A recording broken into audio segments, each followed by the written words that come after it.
Jane Fonda. Her name once lit every Hollywood marquee. Two-time Academy Award winner, pioneer of the home fitness movement, and a woman whose elegance and energy seemed endless. To millions, she embodied triumph, flawless on the red carpet, unstoppable on screen, and a cultural force who reshaped how the world saw strength and beauty. Yet behind the photographs and standing ovations lay a far more fragile truth. When Jane was just 12, her mother died by suicide, a loss she discovered not from a parent's gentle voice but in the cold print of a magazine. Her father, the celebrated Henry Fonda, admired by millions, remained emotionally distant, offering correction instead of comfort. Every role she played and every headline she captured became more than ambition. It was a quiet plea to be seen and loved. Years later, after a lifetime of unforgettable performances and a fitness empire that inspired millions, she faced a battle no fame could soften: the slow betrayal of her own body. Cancer treatments replaced red carpets, and the quiet hum of hospital machines became her midnight soundtrack. How does a woman once adored by millions confront that final truth with grace and courage? This is the untold story of Jane Fonda, her rise, her heartbreaks, and the unshakable spirit that turned pain into lasting power. Jane Fonda was born into the glitter of Hollywood on December 21, 1937, the daughter of legendary actor Henry Fonda and socialite Frances Ford Seymour. To the outside world, it looked like a charmed beginning, a stately Beverly Hills home, a father celebrated on every screen, a life steeped in glamour. But inside the house, warmth was scarce. Henry's quiet nature often came across as cold. Praise felt rationed, affection even rarer. Jane grew up watching her father admired by millions, while she longed for even the smallest gesture of approval. At 12, her world shattered when her mother died by suicide while receiving treatment for depression. The family offered no gentle explanation. Jane stumbled upon the truth in a magazine, a single sentence that pierced like ice. The shock left a wound she carried in silence. Guilt for not saying goodnight the evening before, and a haunting belief that her mother's death was somehow her fault. To cope, Jane learned to mask pain with perfection. She became the poised, disciplined girl her father expected, excelling at school and suppressing her grief. That craving to be seen, by her father, by the world, eventually drew her toward the stage. Acting promised what home never gave: attention, recognition, and the chance to become someone worthy of love. By the mid-1960s, Jane Fonda was no longer simply the daughter of a Hollywood legend. She was a star in her own right. After early stage work and supporting roles, she broke through with "They Shoot Horses, Don't They?" in 1969. Critics were stunned by her raw portrayal of a woman clinging to hope during the bleak years of the Great Depression. The performance earned her an Academy Award nomination and signaled that Jane had arrived as a serious dramatic force. 2 years later, Clute sealed that promise.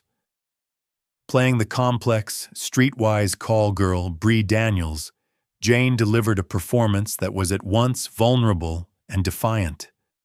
The role brought her a first Oscar and placed her among the most respected actresses of her generation. By the late 1970s, she repeated the feat with Coming Home, winning a second Academy Award for her moving portrayal of a woman transformed by love and loss. But Jane's impact extended far beyond the silver screen. In the early 1980s, she revolutionized the fitness industry with her home workout videos. Millions of women across America followed her aerobic routines, making her tapes the top-selling home videos of the decade and turning her name into a household brand. She had become both Hollywood royalty and a cultural phenomenon, admired not just for her beauty, but for her fierce discipline and unmistakable presence.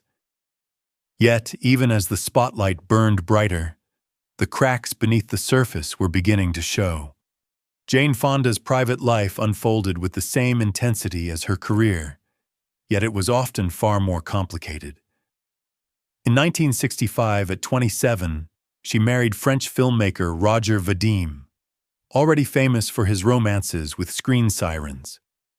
Under Vadim's eye, she transformed into the space-age temptress of Barbarella, a role that made her an international sex symbol.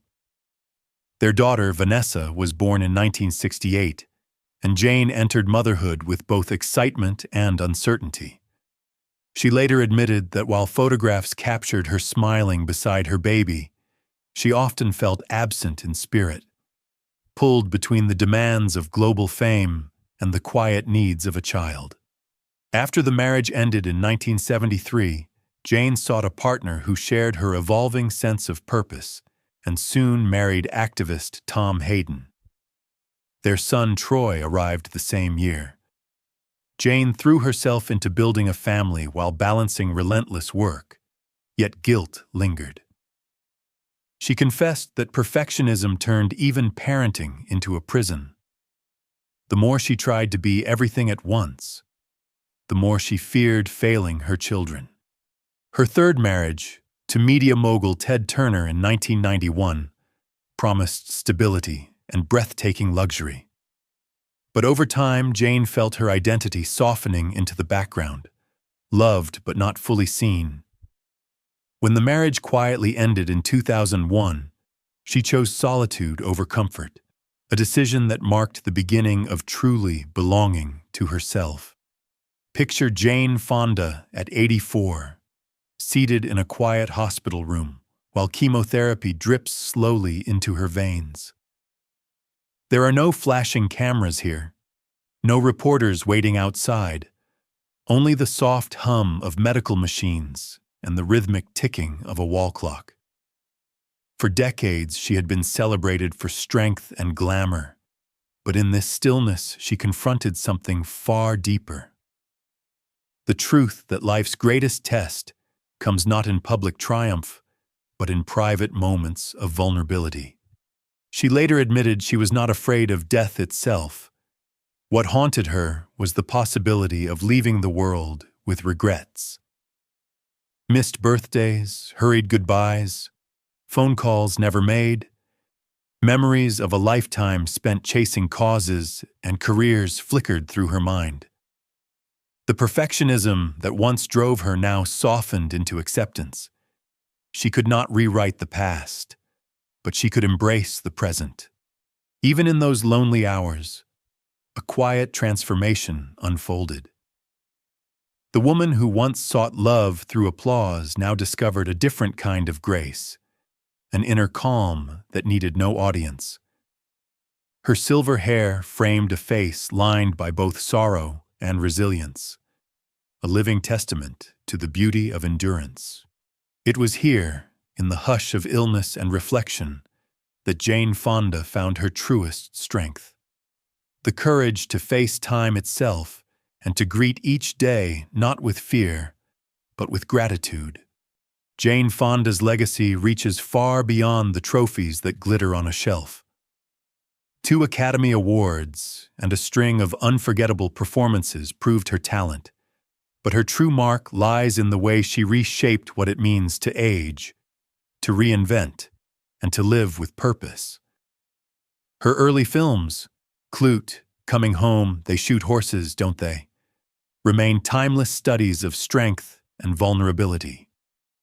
Her home workout videos revolutionized fitness for an entire generation, turning living rooms across America into places of empowerment and health. Equally powerful is the personal transformation that unfolded away from the cameras. Over time, Jane found the courage to mend the relationships that mattered most. With her children, Vanessa and Troy, she replaced the guilt of absence with a slow, patient presence. Quiet dinners, handwritten letters, and honest conversations built a trust that fame had once denied.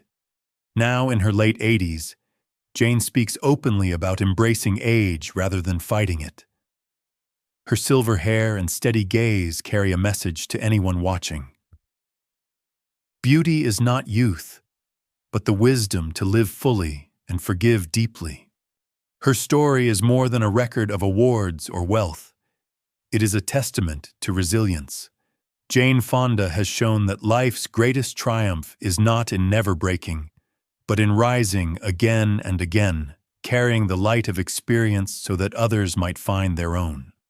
In the quiet of her Los Angeles home, Jane Fonda now lives a life defined not by headlines, but by presence.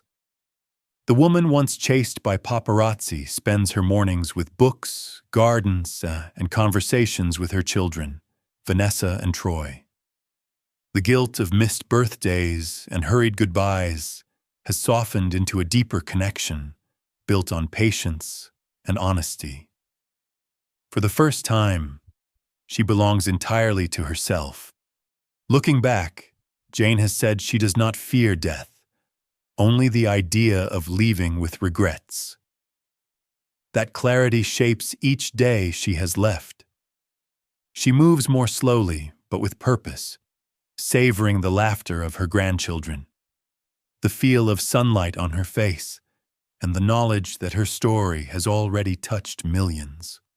Her journey, marked by childhood loss, iconic performances, hidden struggles, and a quiet confrontation with illness, reminds us that resilience is not about never breaking. It is about choosing to rise again and again, even when life bends us toward the ground. Jane Fonda's life shows us that true beauty isn't about youth or fame. It's about rising after every fall and finding grace in the scars. Her story of loss, strength, and quiet reinvention can spark hope in anyone who's ever felt broken. Which part of her journey moves you the most? The fearless performances, the battles with illness, or the late-in-life peace she found? Share your thoughts in the comments and pass this story on, so her courage and wisdom continue to inspire long after the spotlight fades.